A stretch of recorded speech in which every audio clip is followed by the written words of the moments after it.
Hello everyone, this is Govind Singh Negi and welcome to you my channel Economics with Govind sir. So student, today we are going to discuss the topics that is algebraic curve expression and its properties and algebraic formula and different types of shape of indifference curve. This is the third part of the indifference curve analysis video. Please watch the previous two video also. So today we are going to start the topic. First, what is indifference curve. हमने अपने पुरानी दो video में आपको indifference curve के बारे में बता दिया है। ये हमारा एक्स एक्सिस है, ये हमारे वाई एक्सिस है। Y axis is represent for good Y while X axis is represent for good X. इसे गुड एक्स के नाम से बोला हुआ है और उसे गुड वाई के नाम से बोल रखा है। और ये हमने आपको इंडिफरेंस कर्व के बारे में डायग्राम ऑलरेडी हमारी दो वीडियो में डिस्कस कर रखा है। उसमें थोड़ा सा और वीडियो को आगे बढ़ाते हैं। आज MRS marginal rate of substitution के बारे में भी आपको अपनी पुरानी दो वीडियो में बातें बता दी गई हैं। जो ये गैप क्रिएट हो रहा है, ये वाला जो कॉलम बन रहा है, दैट इज़ कॉल्ड MRS, यानी कि marginal rate of substitution. Marginal rate of substitution यहाँ तक हमने डिस्कस कर दिया था। अब हमारा अगला सब टॉपिक्स आता है कि what are the properties of indifference curve. What are the properties of indifference curve. Indifference curve के क्या क्या प्रॉपर्टीज हो सकते हैं। तो जो फर्स्ट प्रॉपर्टीज है, indifference curve is convex to the point of origin. जो इंडिफरेंस कर्व है उसका शेप कैसा होगा, कॉन्वेक्स होगा। अब कॉन्वेक्स का मतलब क्या बन गया कि जो ये ओरिजिन है, जहाँ से शुरुआत हो रहा है, यहाँ से अगर हम इंडिफरेंस कर्व को देखेंगे तो इसका शेप कैसे बनेगा, यहाँ से हम देखेंगे तो वो क्या है, कॉन्वेक्स है। और कॉन्वेक्स क्यों बनता है, because of MRS marginal rate of substitution की वजह से ही जो इंडिफरेंस कर्व का जो शेप बनता है, दैट इज है कॉन्वेक्स शेप। सेकंड जो हम इसकी प्रॉपर्टीज की बात करेंगे, indifference curve slopes downward. Indifference curve slopes downward from left to right. From left to right. Left से जब राइट की तरफ बनते हैं तो इंडिफरेंस कर्व कैसा बनता है, स्लोप्स डाउनवर्ड। और स्लोप्स डाउनवर्ड का मतलब आपको थोड़ा सा याद रखना है, इसे हम नेगेटिव स्लोप्स के नाम से भी जान सकते हैं। इसे हम किसके नाम से, इधर से बन रहा है तो ये कहीं ना कहीं ये क्या बन जाएगा, हमारा नेगेटिव स्लोप्स बन जाता है। थर्ड जो प्रॉपर्टीज आते हैं इसके, इंडिफरेंस कर्व नेवर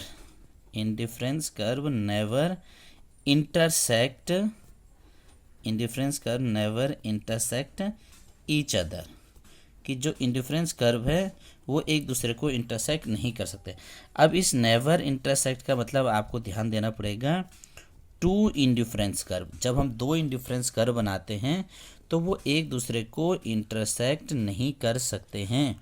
क्योंकि जब इंटरसेक्ट करेंगे तो हमें सेटिस्फैक्शन तो कहाँ से मिलेगा, तो जितने भी इंडिफरेंस कर्व होंगे वो सब क्या क्या होंगे, अलग अलग होंगे, वो एक जैसा नहीं हो सकते। तो थर्ड पॉइंट क्या बोला, indifference curve never intersect each other.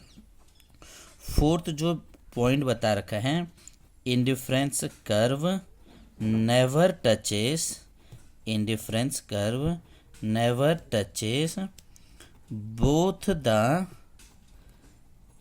X and Y axis. जो इंडिफरेंस कर्व है वो एक्स और वाई दोनों एक्सिस को इंटरसेक्ट नहीं करता। डायग्राम से आपकी वैल्यू क्लियर हो जाएगी आपको। ये हमारा एक्स एक्सिस, ये हमारा वाई एक्सिस। तो जो ये इंडिफरेंस कर्व है यहाँ भी इंटरसेक्ट नहीं हो रहा है, आप ध्यान से देख रहे होंगे तो यहाँ भी इंटरसेक्ट नहीं हो रहा है और यहाँ भी इंटरसेक्ट नहीं हो रहा है। क्यों नहीं होता है? अगर इंटरसेक्ट हो जाएगा तो हमारा कॉम्बिनेशन तो बनेगा ही नहीं, एक वैल्यू तो टोटली हमारी जीरो बन जाती है। And the fifth one is higher indifference curve, higher indifference curve represent, higher indifference curve represent higher level of satisfaction, higher level of satisfaction. जितने भी इंडिफरेंस कर्व होंगे वो हर एक दूसरे को क्या देंगे? ज़्यादा लेवल के सेटिस्फैक्शन देंगे।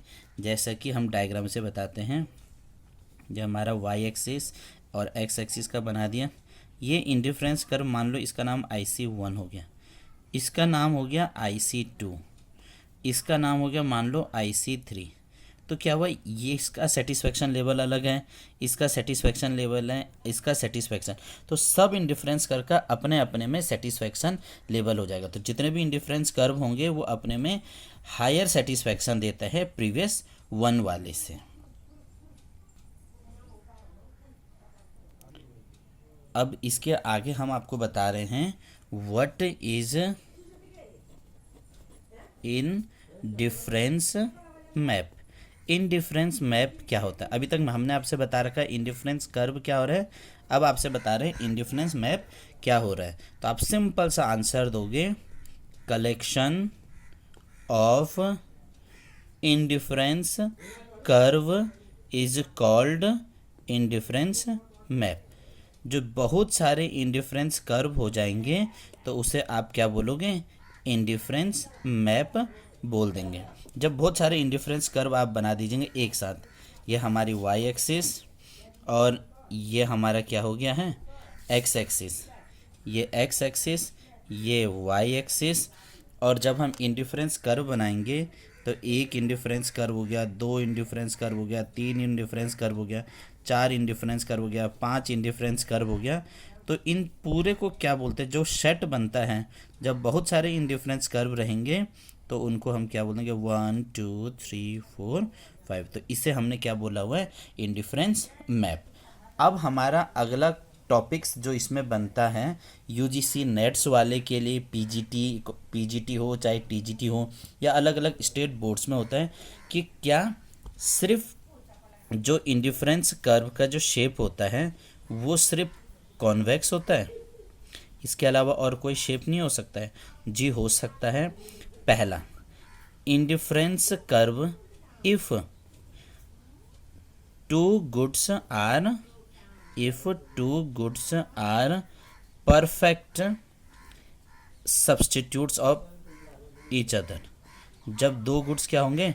परफेक्ट सब्स्टिट्यूट्स होंगे। तो इंडिफरेंस कर्व कैसा बनेगा? तो उसमें आपको याद रखना है, उसमें जो हमारा इंडिफरेंस कर्व होगा ये एक्स एक्सिस, वो Y axis, that is a straight line. कैसा बनेगा? उसमें क्वेश्चन आता है कि जब दो गुड्स परफेक्ट सब्स्टिट्यूट्स है तो इंडिफरेंस कर्व का जो शेप बनेगा वो कैसा बनेगा? तो आप बोलोगे स्ट्रेट लाइन। दूसरा बोलते हैं, इफ टू गुड्स आर सब complementary goods, if two goods are complementary, जब दो गुड्स क्या होंगे? कंप्लीमेंट्री गुड्स होंगे। तो इंडिफरेंस कर्व कैसा बनेगा? तो हमारा जो इंडिफरेंस कर्व बनेंगे that is X axis, Y axis, तो वहाँ पर आपका इंडिफरेंस कर्व बनेगा एल शेप। क्या बोलोगे उससे आप? L shape indifference curve. मतलब जो मार्जिनल रेट ऑफ सब्स्टिट्यूशन बनेगा वो कैसा बनेगा? एल शेप वाला बन जाएगा।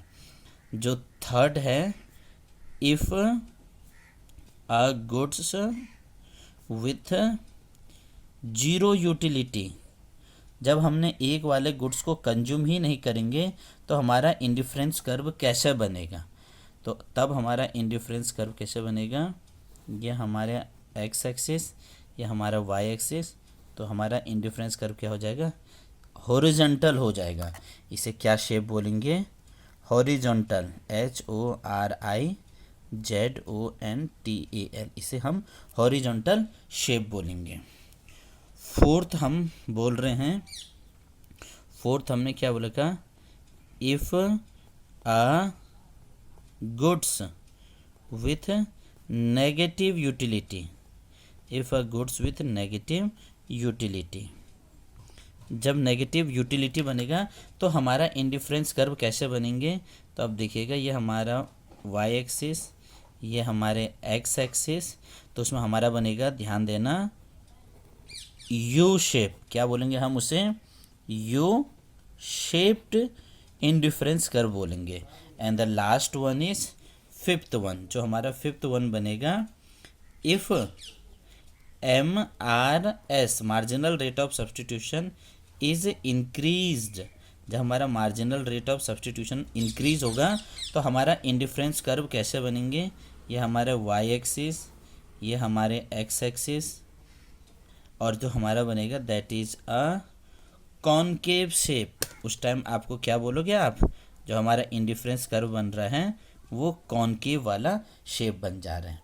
तो ये यूजीसी नेट्स और पीजीटी के लिए आता है कि क्या इंडिफरेंस कर्व सिर्फ कॉन्वेक्स होता है, नहीं, इंडिफरेंस कर्व स्ट्रेट लाइन में भी बनता है, इंडिफरेंस कर्व एल शेप में भी बनता है, हॉरिजॉन्टल भी बनता है, यू शेप भी बनता है, और कॉनकेव शेप भी बनता है। सो स्टूडेंट्स, मैंने पूरी कोशिश की है कि आपको इंडिफरेंस कर्व वाला सब टॉपिक्स को कवर किया जाए। आप इसको देखना, समझना, कोई डाउट हो, कोई प्रॉब्लम हो तो कमेंट बॉक्स पे लिखिएगा। और प्लीज़ लाइक ज़रूर करना, सब्सक्राइब करना, और चैनल को ज़्यादा से ज़्यादा अपने दोस्तों को शेयर कीजिएगा। Okay, thank you.